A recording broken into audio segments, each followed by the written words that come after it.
काली सुहागन। घनघोर अंधेरी रात में सुहाग की सेज पर बैठी आंचल अपने पति का इंतजार कर रही थी। तभी दरवाजा खुलने की आवाज से वह चौंक जाती है। रमेश अंदर आता है। रमेश, सुनो, यह शादी मेरी मर्जी के बगैर हुई है। मैं तुम जैसी काली लड़की से कभी शादी नहीं करता, लेकिन मेरे मम्मी पापा ने न जाने तुम में क्या देखा। ये कमरा मेरा है, तुम बराबर वाले कमरे में चली जाओ, वहीं सो जाना। आंचल के पैरों तले जमीन खिसक गई। वह इतने अरमान सजाए बैठी थी। ये सुनते ही उसकी आंखों से आंसू बहने लगे। वह चुपचाप कमरे से बाहर निकलकर दूसरे कमरे की ओर जाने लगी। तभी उसके कानों में ठहाकों की आवाजें आने लगी। उसने कॉरिडोर से निकलकर सीढ़ियों के पास खड़े होकर देखा तो उसकी सास और ससुर दोनों बैठे हंस रहे थे। ससुर, देखा कितना दहेज मिला है, हमारा तो घर भर गया। अमीर घर से रिश्ता जोड़ने का यही फायदा होता है। पैसा इतना मिला है कि तिजोरी में रखने की जगह नहीं है। सास, वो तो ठीक है, लेकिन इस काली कलमुनी से कैसे पीछा छुड़ाया जाए। मैं तो अपने रमेश की दूसरी शादी किसी सुंदर लड़की से करूंगी। ससुर, अरे वो सब बाद में, अभी तो पैसों के मजे लो और वह घर में नौकरानी की तरह काम करती रहेगी। आंचल को गहरा सदमा लगा। मेरे पापा से ये सब कितने मीठे बनकर बात कर रहे थे। पापा ने मेरे रंग के कारण ही इन्हें इतना दहेज दिया था। वो पैसों से मेरी खुशी खरीदना चाहते थे। उन्हें पता लगेगा तो न जाने क्या बीतेगी। वह दूसरे खाली कमरे में पड़े पलंग पर बैठी रोती रही। न जाने कब उसकी आंख लग गई। सुबह वह उठकर नीचे चली गई। सास, बहू, तू अपने मायके फोन कर दे, वो तुझे पगफेरे के लिए आज ही ले जाए। यहाँ हम तेरी मुंह दिखाई कर नहीं सकते, सब हमारा मजाक उड़ाएंगे। आंचल चुपचाप ऊपर आकर फोन करने लगती है। उसके पापा आकर उसे ले जाते हैं। घर जाकर वह किसी से बात नहीं करती, अपने कमरे में जाकर रोती रहती है। शाम को उसकी ससुराल से कोई उसे लेने नहीं आता। आंचल को बहुत गुस्सा आता है। वह चुपचाप स्टोर रूम से चूहे मारने की दवा लाकर पी लेती है और अपने कमरे में पहुंच जाती है। कुछ देर बाद वह खड़े होकर इधर उधर देख रही थी। वह अपने आप को बहुत हल्का महसूस कर रही थी।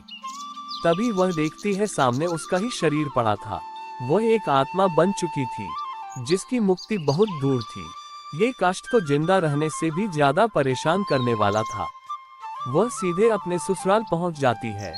वहां उसके सास ससुर रमेश को जेवर और रुपया दिखा रहे थे। रमेश, मुझे आप लोगों पर गुस्सा आ रहा था, लेकिन अब समझ आया आपका ये प्लान था। तभी उन्हें कमरे में जोर से हवा चलने का एहसास होता है। कमरे की सारी खिड़कियां बंद थीं। उसी समय सामने दीवार पर लगी घड़ी नीचे गिरकर टूट जाती है। कमरे की लाइट भी धीरे धीरे कम होती जा रही थी। पलंग पर पैसे और जेवर बिखरे पड़े थे। तभी रमेश के मोबाइल पर फोन आता है। उसे सुनकर रमेश के होश उड़ जाते हैं। रमेश, माँ, आंचल के पापा का फोन था। वो बुरी तरह रो रहे थे। आंचल ने जहर खाकर खुदकुशी कर ली। सास, चलो, अच्छा हुआ खुद ही पीछा छूट गया।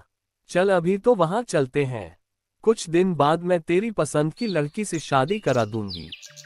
तीनों दरवाजे की ओर चल देते हैं, लेकिन ये क्या, दरवाजा अपने आप बंद हो जाता है। सास, कौन है? तभी कमरे में अंधेरा सा होने लगता है। कमरे की रोशनी अपने आप कम होने लगती है। ससुर, अरे खिड़की खोलकर किसी को आवाज दो, लगता है दरवाजा बाहर से बंद है। तीनों दरवाजे को धक्का देने लगते हैं। दूसरी ओर पलंग पर पड़े नोटों में आग लग जाती है। पूरा बिस्तर जलने लगता है। जेवर भी उसमें पिघलने लगते हैं। ये देखकर तीनों डर जाते हैं। तीनों एक दूसरे को पकड़कर खिड़की की ओर जाने लगते हैं, लेकिन ये क्या, खिड़की भी नहीं खुलती। कमरे में धुआं भरता जा रहा था।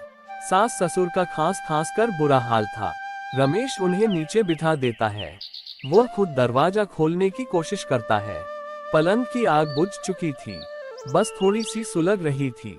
तभी किसी ने रमेश का पैर पकड़कर खींचा। रमेश गिर गया। उसके सिर में गहरी चोट लगी थी। उसके मम्मी पापा को कुछ दिखाई नहीं दे रहा था। रमेश अपने आप को छुड़ाने के लिए छटपटा रहा था। तभी उसने देखा खिड़की के पास सफेद कपड़े पहने आंचल खड़ी थी। वह जोर जोर से हंस रही थी। आंचल, क्यों दहेज चाहिए ना? रख लो दहेज, मैं अब तुम्हारे बेटे को साथ ले जाऊंगी। सास, बहू, हमें माफ कर दे, मेरे बेटे को छोड़ दे। आंचल, वो देख तेरा दहेज जल रहा है। आंचल ने दरवाजा खोला तो बाहर रखा सारा दहेज का सामान जल रहा था। पूरे घर में धुआं भर रहा था।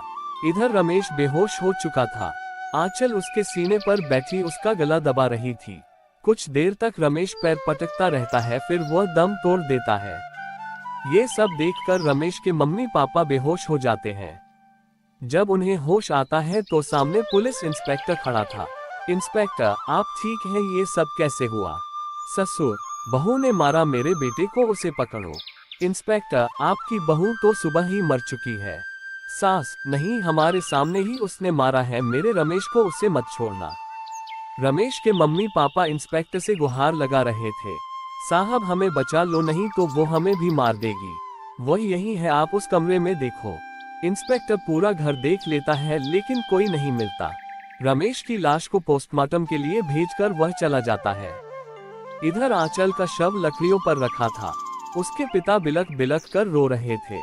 सभी रिश्तेदार जो कल तक शादी की खुशियां मना रहे थे, आज उदास खड़े थे। आंचल ये सब देखकर रो रही थी। पापा, काश मैं इन लालची लोगों के यहाँ उसका रिश्ता नहीं करता, कम से कम मेरी बेटी मेरे घर में तो रहती। अब मैं किसे देखकर जिंदा रहूंगा। अंतिम संस्कार के बाद सब चले जाते हैं। आंचल अब अपने अगले शिकार अपने सास ससुर को मारने चल देती है।